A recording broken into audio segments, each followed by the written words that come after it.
La Micheline asiatique vaut-elle mieux que la Micheline du Cantal, ou est-ce que toutes les Michelines se valent? Ça va être la question du jour. Question qui fait suite aux commentaires de Madame Flo 1995 qui me dit: je te rejoins sur certains points. Après, il y a pas mal de généralités. Il y a énormément de mecs qui se font avoir également en Asie du Sud-Est pour leur argent et qui finissent complètement ruinés ou en partie, tout comme les femmes feraient en Occident.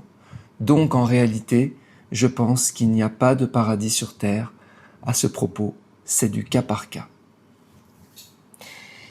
En recevant ce commentaire, qui je l'espère provient d'une personne qui n'a pas vu les centaines ou les milliers de contenus que j'ai pu faire, j'espère qu'elle n'a pas vu tous mes contenus parce que si tel est le cas, je me rends compte qu'une fois de plus, je suis totalement et désespérément incompris.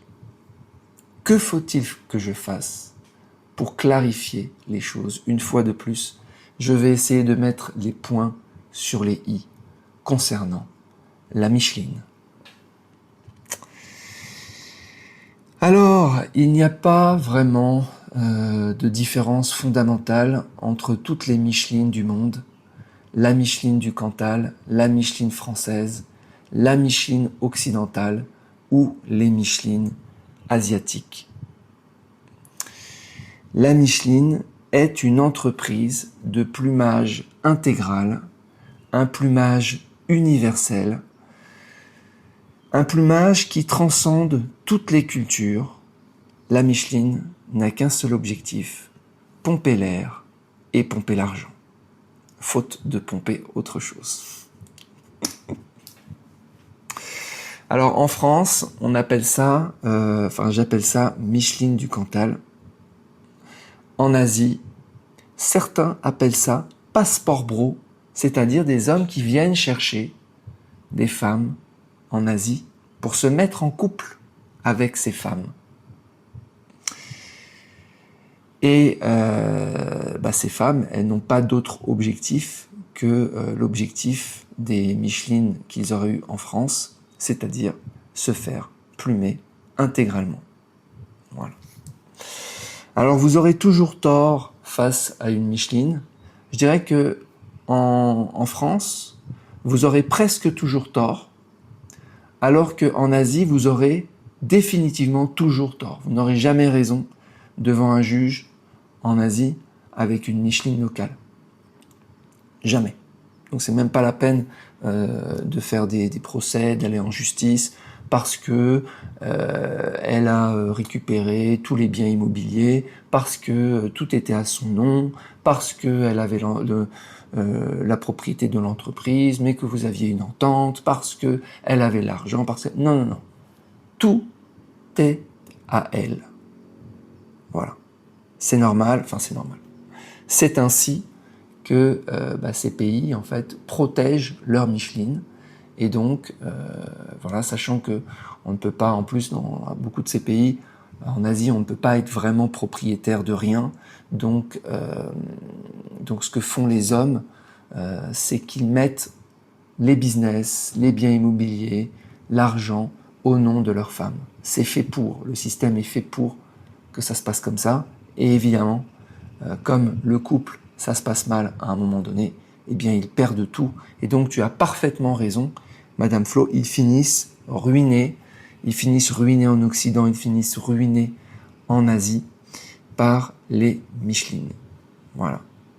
Alors le monde, tu dis il n'y a pas de paradis, c'est au cas par cas. Alors là je suis pas d'accord. Non, c'est systématique, c'est une entreprise systématique de plumage de l'homme. Le couple, donc la femme avec abonnement, une fois que l'homme s'est engagé dans l'abonnement avec la femme de couple, avec la Micheline, eh bien il va vers sa destruction complète. Voilà. Et certains me disent oui mais Marc, il y a quand même des hommes qui restent avec leur femme. Oui, parce que ils savent que si ils se séparent, eh bien il va y avoir le check-out, c'est-à-dire la sortie qui est sortie de la relation, qui est le moment du grand plumage. Il y a le petit plumage à l'entrée, mariage, dot, etc. Le plumage récurrent Donc ça, c'est les frais de gestion qu'on paye donc chaque année, l'homme qui paye tout. Les vacances, les apparts, les locations, les machins, et tout ça, les cadeaux. Et puis, surtout, la femme attend. Elle a un dragon de Komodo qui regarde sa proie. En fait, elle attend le check-out. Et le check-out, c'est la sortie, c'est là où elle va avoir le jackpot. Voilà, donc c'est pas du cas par cas, c'est systématique, mais il existe un paradis sur Terre. Et là aussi, je suis pas d'accord avec toi. Tu dis, je pense qu'il n'y a pas de paradis. Il y a bien un paradis. Le paradis, c'est de ne pas aller avec les Michelines. Vous avez d'un côté le monde des Michelines de tristesse, et de l'autre côté, le monde des gourgandines de joie. D'un côté, le monde des femmes avec abonnement, et de l'autre côté, le monde merveilleux, paradisiaque, des femmes sans abonnement. Restez célibataires, les amis. Ne vous engagez jamais. C'est bien plus simple, et c'est un droit. Peut-être plus pour très longtemps, parce que le célibat est attaqué. Je ferai un contenu là-dessus, un post dans une prochain podcast, prochain épisode. J'en avais déjà parlé justement de ces sociétés au Canada, par exemple, où ils essayent de tout faire en fait pour, même si vous êtes célibataire, vous restez un petit peu avec une femme, bam, en fait vous étiez ensemble. La loi essaye de vous remettre ensemble pour vous plumer. Donc pour l'instant, vous avez encore le droit d'être célibataire, d'être seul, célibataire totalement abstinent ou célibataire gourgandineur. Voilà, je pense que c'est rester libre et surtout protéger son patrimoine. Donc la question n'est pas de trouver la bonne Micheline. La bonne Micheline n'existe pas. La question est de vivre heureux sans Micheline, c'est-à-dire en MGTOW, men going their own way, les hommes sans couple, des hommes volontairement célibataires, qui choisissent de ne jamais s'engager. Voilà. Alors maintenant, si vous vous êtes engagé, et que vous pensez que ça va bien se passer, eh bien, sachez qu'à la fin, vous allez tout perdre. Tout, ou presque. Et que ce sera bien fait pour vous, puisque vous saviez, mais vous étiez dans le déni. Vous vous disiez, oh, Marc dit sûrement de grosses bêtises, c'est parce qu'il n'a pas encore rencontré l'amour. Et puis, viendra le temps où vous serez d'accord, non pas avec moi, mais avec la vérité.